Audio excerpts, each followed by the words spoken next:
This is Learning with Coach History. Hey everyone, this is the second of 4 lessons in World War I. Today we'll talk about the U.S. joining the war. In this lesson, you're going to learn how Americans prepared to fight and how they helped the Allies win. The key terms and people in this unit: Selective Service Act, Convoy System, American Expeditionary Force, John J. Pershing, Eddie Rickenbacker, Alvin York, Conscious Objector, and Armistice. The United States first needed to build up its armed forces. When war was declared, only about 200,000 men were in service. To solve this problem, Congress passed the Selective Service Act. It required men to register with the government so that some of them could be selected for military service. This process, called the draft, put about 3 million men in uniform.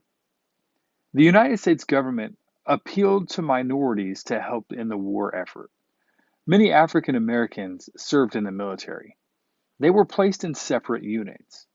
Many, but not all, African Americans were assigned to non-combat roles. Some who fought were among the first to receive the French honor of the Croix de Guerre. Native Americans, Asian Americans, and Hispanic Americans also contributed to the war effort. Many minorities hoped serving in the military would help them gain equal rights at home in the United States. Women were not drafted. The Army would not let them join, but the Navy accepted women in non-combat positions. Women served as nurses, secretaries, and telephone operators. The United States also had to find ways to get men, food, and equipment overseas. The U.S. built new ships to do this. Shipyard workers were exempted from the draft. The Allied forces were tired and eager for help in fighting the war. They welcomed the American troops and much needed supplies.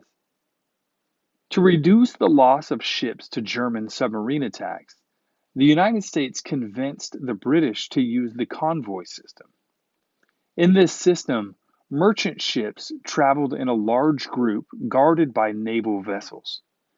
In addition, the U.S. helped create a barrier of mines across the North Sea to stop U-boats. American soldiers helped turn the tide of battle in Europe.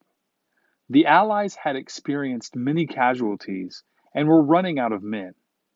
Thousands of fresh American soldiers were full of energy and enthusiasm.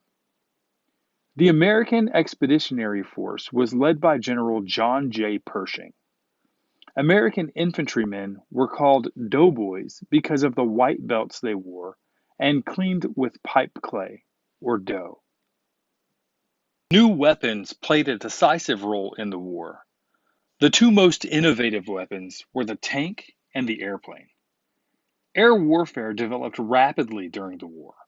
Pilots went from shooting at each other with pistols to using mounted machine guns. Eddie Rickenbacker was an American ace pilot.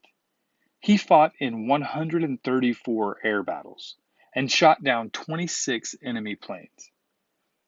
New weapons and tactics made World War I very destructive. Soldiers faced such dangers as machine gun fire and poison gas.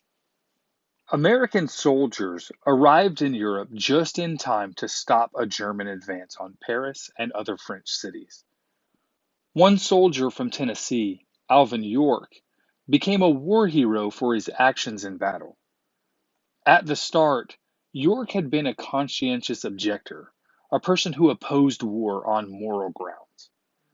But he then agreed to fight. When he returned to the U.S., he became a celebrity for his brave actions in the war.